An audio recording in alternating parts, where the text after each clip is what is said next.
Hello, this is John Friedel, and you're listening to Episode 7 of the Professor Slots podcast, where my goal for the show is to guide slot machine enthusiasts to success. I appreciate your tuning in to today's episode. Show notes are available at professorslots.com/E7. In this episode, I have two fun segments, including What Happens When You've Won a Taxable Jackpot and California Slot Machine Casino Gambling.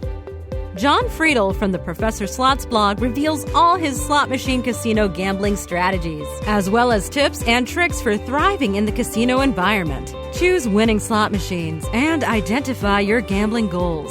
Being entertained, earning comps, winning take-home cash, or combining them. John has won 90 taxable jackpots and a luxury car in 9 months of slot play and made a profit at slots gambling since 2013. Remember to visit professorslots.com/subscribe. Again, that's professorslots.com/subscribe to get my free report revealing the top 7 online resources for improving your gambling performance, including the one I've used as a top-tier slot machine casino gambler. In my research into slot machine casino gambling, I have learned that there is another question that is often asked. It's the second most often asked question. You may recall that the number one question was answered in last week's episode. Why do slot machines use fruit real symbols? The number 2 most asked question is, how do slot machines pay out? Well, the immediate answer is straightforward. A slot attendant arrives quickly to collect an ID, performs a hand payout, and unlocks the machine to allow continued play. If the slot machine you're playing locks up, it's either had an internal error or you've won a taxable jackpot.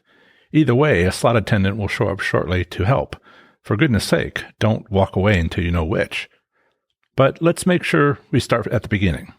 When I found out this specific question was of such great interest, I decided this question is about the various steps of the payout process. Do you agree? I suppose it is possibly a technical question about how the electronics of a slot machine determines a win. If so, I've already discussed the 2 odds of winning back in episode 5 of this podcast. I suppose it's also possibly about how casinos set up their slot machine odds overall, if there are any winning patterns they might prefer in order to reach their business objectives. If so, I'll be discussing such casino operator decisions in future episodes from the perspective of the advantage plays I've seen made available after such decisions. As I've hinted at in past episodes, these winning patterns now available in modern casinos due to the tinkering of casino operators is the real difference, the real advantage, the real reason for my starting this podcast. Slot machines have special purpose computers, like a lot of equipment and tools commonly found in our lives. Specifically, these common tools include televisions, electronic watches, gas station pumps, cash registers, bank ATMs, automobiles, baby monitors, and the list goes on and on. Each of these devices have one or more computer microprocessors, visual displays or audio speakers, possibly touch screens, and may even have a way to accept, dispense, or transfer currency either physically or online. Beyond controlling the multiple interfaces to and from the player introduced to slot machine casino technology in 1994, the computer within a slot machine also controls the odds of a player winning. At its core, this odds calculation is provided by a pseudo-random number generator. This pseudo-random number generator is an element of the computer programming algorithm used by slot machines to determine the outcome of a player's bet, using the predetermined odds of winning as set by the casino operator within the limited options provided by the slot machine manufacturer. As previously mentioned, this pseudo-random number generator is actually used twice, once to determine if a jackpot is won, and then again to determine how much was won. Once a player selects a specific slot machine, that machine operates to accept or reject the inserted cash, the ticket voucher, free slot play, or the player's club reward card. Next, it accepts the player's selection for denomination amount and amount of credits to be bet, assuming more than one option is available for denomination and credits. Of course, the machine will not operate if insufficient funds have been inserted into the machine to make such a bet. When the bet is placed, the machine immediately selects the latest random number generated to determine the outcome of the bet and updates the player's club card with any points earned for placing the bet. Now the reels begin to turn, but only after that fraction of a second it took to determine the outcome of the bet. I should mention these steps are only for typical slot machines.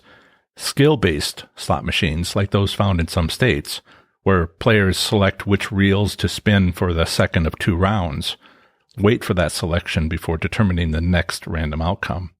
In any case, at the end of the sequence of events, the machine turns the reels to show the outcome of the bet.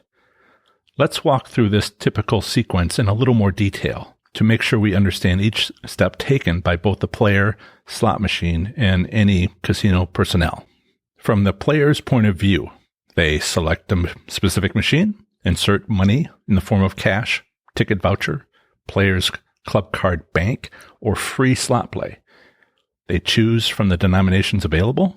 They choose the number of credits to bet. Then they place the bet, either by pushing a number or pulling a lever. They observe the results of the bet, including any bonus round, and then they receive the winnings from the bet, if there are any. Then they either leave the machine empty-handed, cash out any remaining funds and leave with a ticket voucher, or they continue playing the machine. The player may choose to insert a player card at any time before or during play, then later remove it, or not, before leaving the machine. Now let me go through the player and machine sequence of events. There's a player action and a machine response, possibly a machine response. So the player selects the slot machine. Machine has no action. Player enters a rewards card. Possibly, it's optional. The machine reads the player's card and updates the display. The player enters cash or ticket voucher. The machine either accepts the entry or not and updates its credit meter display. The player pulls funds or comps from the rewards card. This is optional again. The machine's response is to interact with the player's Reward Club program account via its network connection. The player then chooses a denomination amount if there's more than one available, and the machine will accept that entry. Then the player chooses the number of credits to bet, and again, the machine will either accept or reject that entry and updates the display. Then the player places the bet and observes the outcome. Here, the machine response is to reduce the funds, determine the bet outcome, and then turn the reels to the outcome as designed. The next player action may be to play a bonus round if that was the outcome of the bet, and the machine response is to display that bonus round sequence. Next step for the player is to receive any non-taxable winnings, and the machine response is to update the funds on the machine with the amount won, if any. Player action is to receive possibly taxable winnings, a taxable jackpot. What's the machine response? The machine response is to lock up. It's going to wait for a hand payout. Then once the available funds have been updated with the amount won, it has to have an interaction with the slot attendant. Next player action would be for the player to remove the rewards card. Machine updates its display to show that that's happened. The player presses the cash out button, and the machine will respond by printing a voucher with the funds, and the display again updates. The last action of the player is to leave, and there's no response from the machine for that. And this is the sequence of actions by the player and responses by the machine for the slot machine gambling process. Between determining the outcome of the bet and turning the reels, the machine executes programming code that turns the reels in such a way that the machine's game-themed designers consider the most entertaining to the player, such as using reel symbols for non-wins, which are next to the symbols for sizable jackpots. Has this happened to you? Oh, that was so close. I almost won. As mentioned, the bet's outcome is determined when the reels start moving, not when they stop. Despite the entertainment value derived, or the frustration achieved, by the player when observing the action of the slot machine's operation. In the event of a win, the machine executes further programming to activate a sequence of lights and sounds. This is called a roll-up. while updating the information display for the player. This next section I'll call Now What? The jackpot payout process. If a jackpot less than the taxable limit is won, which in many U.S. states is less than $1,200, slot players can simply proceed with jackpots that require immediate payout of taxes results in the slot machine locking up. Many slot players have been surprised by their slot machines locking when a taxable jackpot is won. It can only be unlocked by a casino employee, such as a slot attendant. I've sat a few seats away from slot machine gamblers whose machines have locked up and they weren't aware of that, and they were locked up due to winning a taxable jackpot. The first such situation, a professional poker player had just finished his poker tournament, he said he'd lost, and was playing a high-limit slot machine next to me. I noticed his machine locking up, but he just kept right on pushing the max bet button 4 or 5 times before stopping with a confused look on his face. A poker player with a confused look on his face? Anyway, I gently chuckled at him. He looked a bit upset. Again, poker player, not having a poker face. Anyway, he looked a bit upset, but I pointed out he had won $5,000, so surprise. The second time I saw this happen, a woman sat down next to me and played another high-limit slot machine. My impression was she didn't often play high-limit slots. After about 5 minutes or so, she won a jackpot. She noticed she'd won a jackpot, but she just tapped the cash out button, stood up, and started stepping away while reaching for the cash voucher she was expecting. She didn't get the cash voucher, of course. I saw her decide that she must not have pressed the cash out button correctly, so she pressed it again, firmly. Again, nothing happened. Despite my better judgment, I commented to her that the machine had locked up, but a slot attendant would be along shortly to help with paying taxes and afterwards give her a hand payout. Can you guess what she said to me? Taxes? Just then the expected slot attendant showed up and they had a quiet yet earnest conversation, and I went back to minding my own business. We, that is to say, you and I, haven't gotten very far yet in this podcast sequence of episodes, but take my word for it anyway. Remember to tip your slot attendant after winning a jackpot. They really do deserve it. They're the pointy end of the spear, you might say. As mentioned, whether a casino is old or new, a slot attendant will arrive shortly to administer a hand payout. This happens because the machine signaled a need for one to the casino dispatcher, who handles the logistics of moving available slot attendants around within their assigned areas to slot machines and the players at them that are in need. During a hand payout, a slot attendant collects personal identification sufficient to complete a tax form, as well as any other state-required documentation. They perform a cash payout if there is sufficient cash in their belt pouch, and then unlock the slot machine to allow the player to continue. If the attendant is not carrying sufficient cash with them, or if the player wishes to have a cashier's check for some or all of the winnings, the slot attendant leaves the player with a receipt and returns a short while later with the cash and or check. If the attendant leaves for cash or check, they typically unlock the slot machine beforehand to allow the player to continue betting while waiting for them to return. As it happens more than a few times, I've won another taxable jackpot while waiting for them to return. It got a bit confusing having to explain to the next slot attendant that the first slot attendant already had my ID. Another time, I won a taxable jackpot on another slot machine while waiting for the payout of the first slot machine. I hadn't realized that because of the casino surveillance system, I actually had to physically go back to the first slot machine, stand in front of it, in order to receive the hand payout for those winnings. Then go back to the second slot machine to get those winnings there from that hand payout. I have to say, I was a little uncomfortable walking away from the jackpot showing on the second machine, but they said everything would be fine, nobody else could take it, and so everything was fine. In summary, on how do slot machines pay out, the most important thing to remember about winning a jackpot is to make sure you've brought your government-issued identification. If you don't have it, then you cannot receive a taxable jackpot. This reminds me of a joke. Not a good joke, but a joke.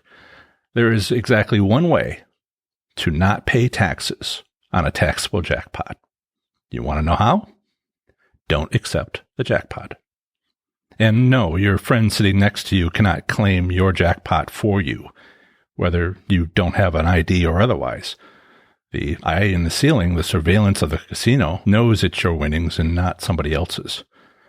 This is also why you don't want someone else pressing the bet button on a slot machine when it's your money in the slot machine.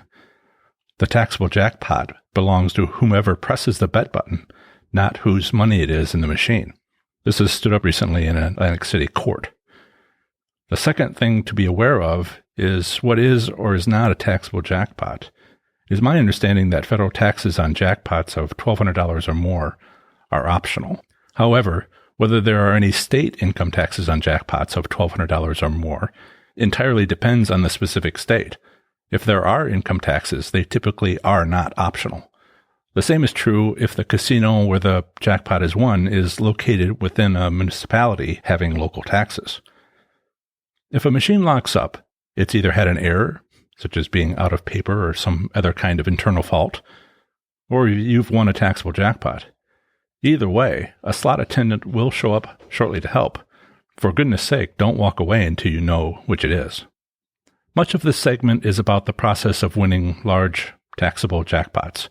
Most people have never won one, and I expect that even those that have won a few may have learned something here.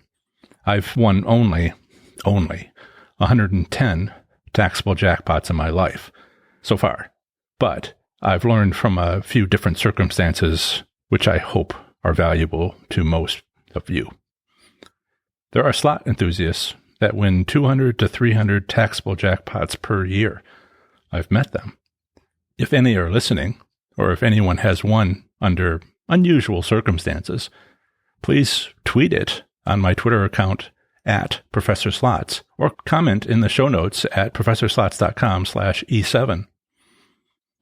In the next episode, I'll discuss common slots definitions, as well as covering slot machine casino gambling in the great U.S. state of Colorado.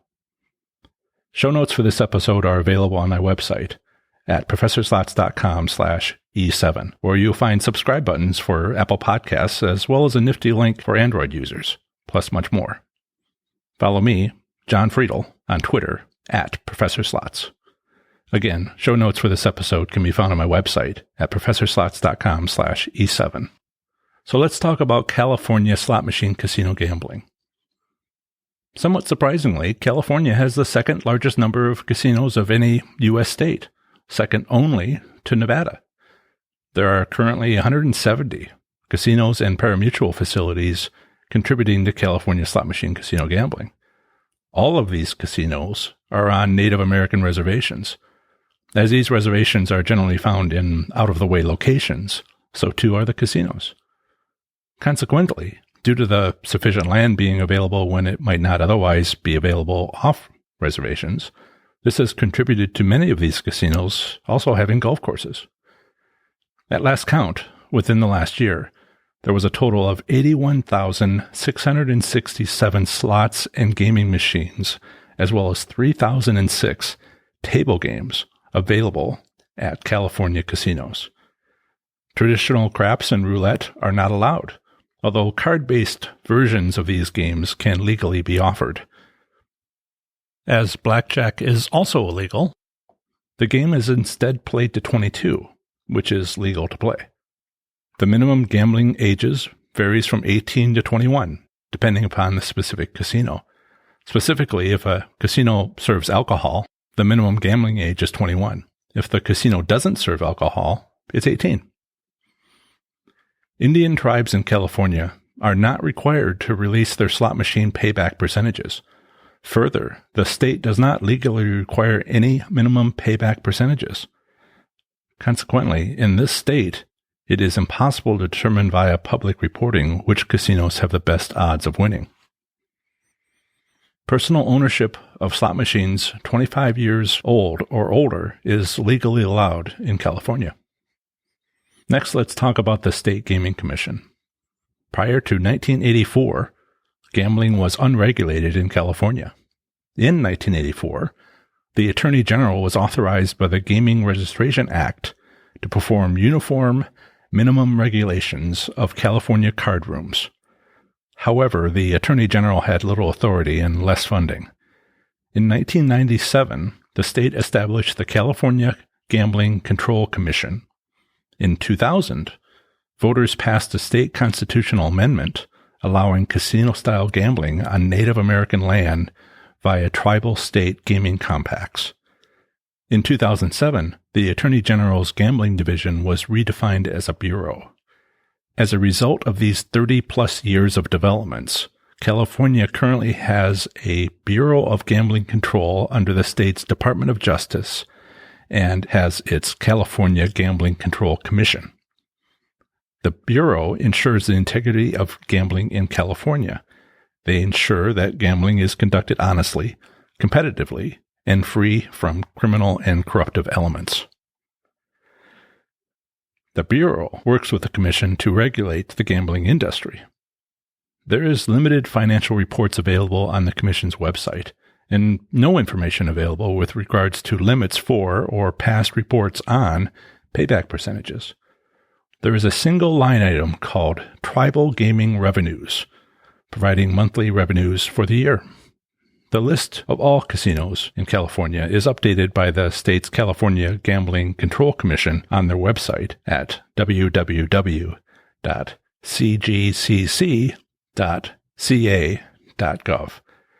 I will add a direct link to their downloadable PDF list of California casinos to the show notes for this episode, available at professorslots.com/E7. So let's talk about some of these gambling establishments. Interactive maps for finding California casinos can be found at both websites for the World Casino Directory and American Casino Guide. I didn't mention that I do not receive any revenue from either of those organizations, neither the World Casino Directory nor the American Casino Guide. I just like their websites. And the American Casino Guide book, annual 500-plus page book with casino coupons. Two casinos, Fire Mountain Casino and Rain Rock Casino, were expected to open in late 2017. Both casinos will have only Class II games, that's bingo or something similar. Rain Rock Casino by the Kuruk tribe in Northern California is currently expected to open in early 2018 instead of late 2017. It's being built on the southeast corner of Eureka on a 60-acre site east of Interstate 5, about 20 miles south of the Oregon state line. It's in Shasta Valley, about 2,500 feet above sea level.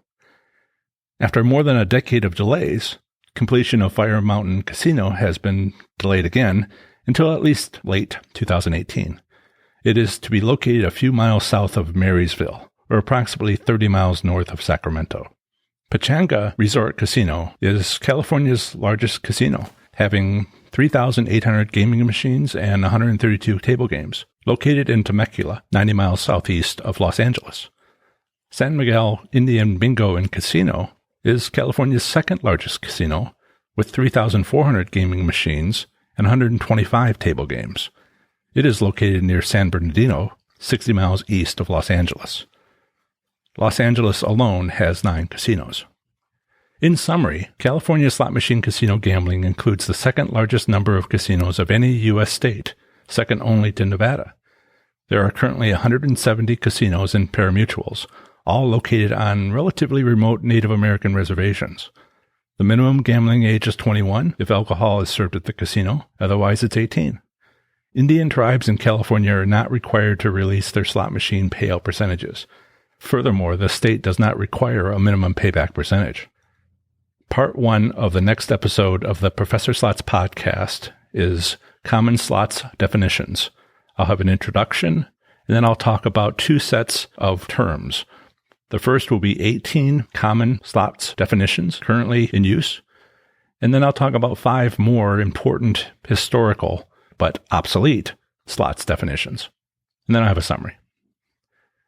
Part 2 of the next episode is Colorado slot machine casino gambling, where once again I'll have an introduction, relevant legal statutes on gambling, slot machine private ownership, State Gaming Commission, gambling establishments, and a summary. That's the end of another great episode of the Professor Slots podcast. Thanks so much for listening. Show notes for this episode can be found at professorslots.com/E7. That's professorslots.com/E7. I plan to have the next episode come out very soon for you, where I'll have more amazing content for the show. Please subscribe to and review the show. That would help so much. Here's how to subscribe. If you're an Apple user, simply visit professorslots.com/AP to be directed right to my show on the Apple Podcast website. If you happen to be an Android user, simply visit professorslots.com/Android. Until the next episode, have fun, be safe, and make good choices.